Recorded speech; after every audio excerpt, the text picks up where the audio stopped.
Hi, in this video we're going to continue to look at the task 1 question that we've been looking at in recent videos. Of course, it was these two line graphs. So really this is a line graph task, but we've got two separate line graphs. So far we've looked at how we would write an introduction, how we would write our overview paragraph, and how we would write our first detail paragraph. Of course, in this video, we're going to look at the final paragraph, which is the details of that second line graph that we can see here.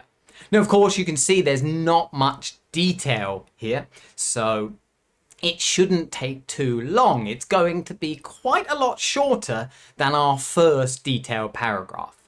Usually when we have detailed paragraphs, they're going to be quite well balanced and they'll be a similar kind of size. But here, well, it's to be expected that the first detailed paragraph is going to be a bit longer than the second detailed paragraph. But we're going to try to keep it to 3 sentences.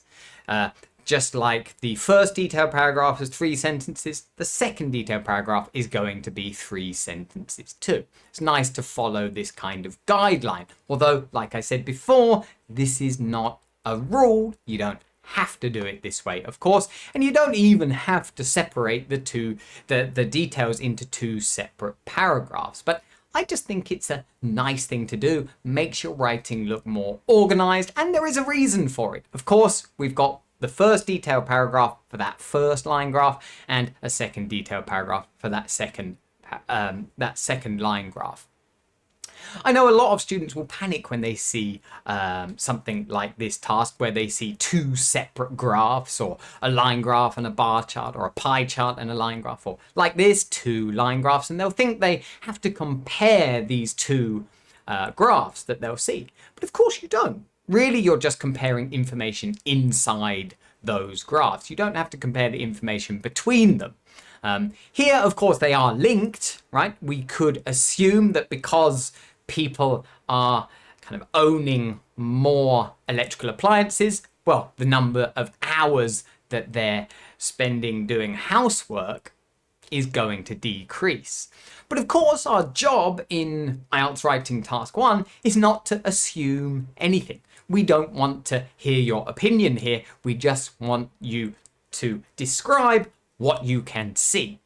So there's no inferring done in this kind of task. And if you were to do that, well, it would be pretty unnecessary and it's not going to add to your score. Now, remember, the score you get for task achievement or task response is given for summarizing and making comparisons, because that's what you're asked to do in the task statement.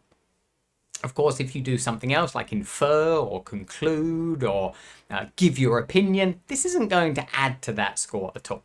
So what we're going to do in our detail paragraph, our final detail paragraph, is just describe in a bit more detail kind of what we described in the second sentence of our overview. Well, this second line graph here, where we're looking at the number of hours of housework over the same period of time as the first graph. So this same period of 100 years.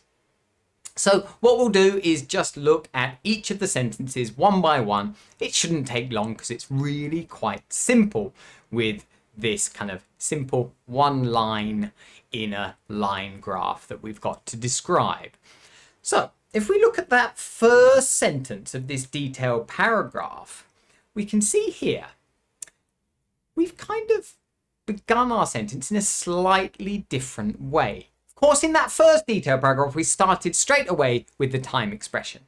But I thought it would be nice to move on quite nicely and improve our kind of cohesion and the flow of our writing by mentioning, well, we're moving on now to look at something else. So you can see this phrase here, looking at the housework hours. Of course, the number of hours of housework, but of course we've used that kind of structure already. So I thought it'd be nice to change it and kind of say housework hours. Use a nice compound noun there. So of course, we've kind of introduced this paragraph now. We've shown that we're kind of moving on and looking at something slightly different. Then we've done the same as what we did in the first detailed paragraph. We've mentioned time. And we've started again at the beginning. This is the logical place to begin. At the beginning. In 1920. And we've got people spend 50 hours a week doing their household chores. Nothing really too complex here though.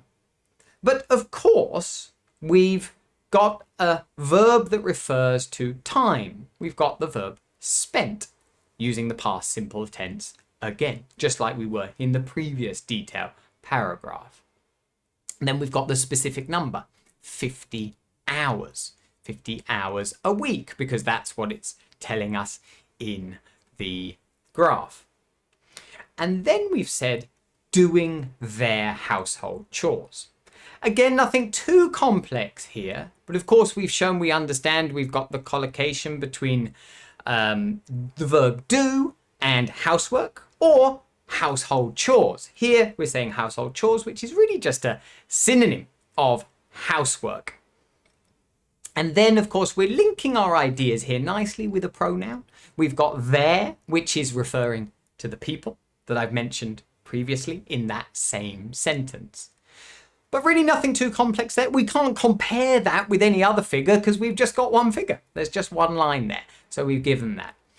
What we need to do next is kind of move on and describe the change over time. Now, of course, we can just move on that whole 100 years again. We want to create 3 sentences here, though. So maybe the first sentence can be a bit more general and the sentence after that can be a bit more specific. So we can see this next sentence that we've got is this figure decreased significantly over the next 100 years. Nothing too complex here, but I'm linking my ideas with a phrase here, this figure, which is describing, well, the number of hours that people do household chores. Making it nice and clear, linking my ideas, and then I've got decreased significantly. Again, using the past simple tense, but I'm describing the change with a nice verb, adverb, collocation here, decreased significantly. It's quite a big decrease here. Okay, so I've used the adverb significantly with the verb decrease. And of course, I need to mention the period of time. I've said over the next 100 years. Now, of course, in the previous paragraph, I used a phrase similar to that, where I said over the following 100 years.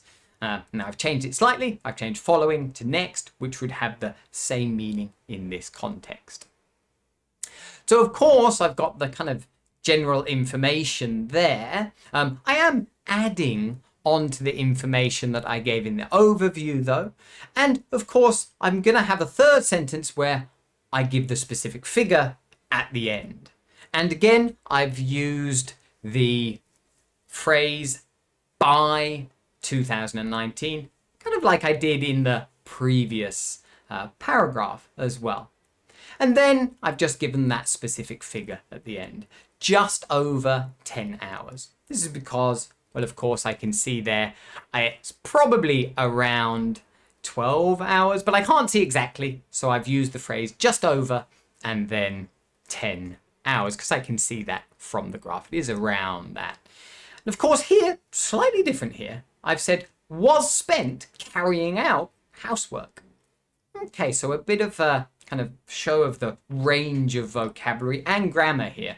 Here I've actually used the passive voice, right? Because people spent time doing that. And I used the active in the previous sentence, but here I've said was spent. So we've got the past passive there. And then, of course, rather than saying doing housework, I've got carrying out housework. Again, just showing a bit of a range of vocabulary there. Don't be afraid of repeating words, though. It's okay to do that. I just think it's useful in this video to show kind of some synonyms that we could learn from. But there we go. And then that would be the end, right? That would be the final sentence, and you could stop writing there. There's no need for any kind of conclusion. We're not giving our opinion. There's no reason for any kind of summary. Remember, we gave an overview in the second paragraph. So that would be the end of our response for this task. And we have taken quite a few videos to look at the whole response here. So if you haven't seen the earlier videos, do go back and look at them. We've got kind of the video on the introduction and the overview, and then 2 separate videos on those detailed paragraphs. Of course, we even had a planning video as well at the beginning. But hopefully you found this quite useful to look at how we would approach a task like this and how we would be writing each sentence in detail. If you have found it useful, then do remember to click the like button, and if you haven't already, remember to click the subscribe button so you don't miss out on any similar videos in the future. But there we go. Thanks for watching, guys, and see you again in the next video.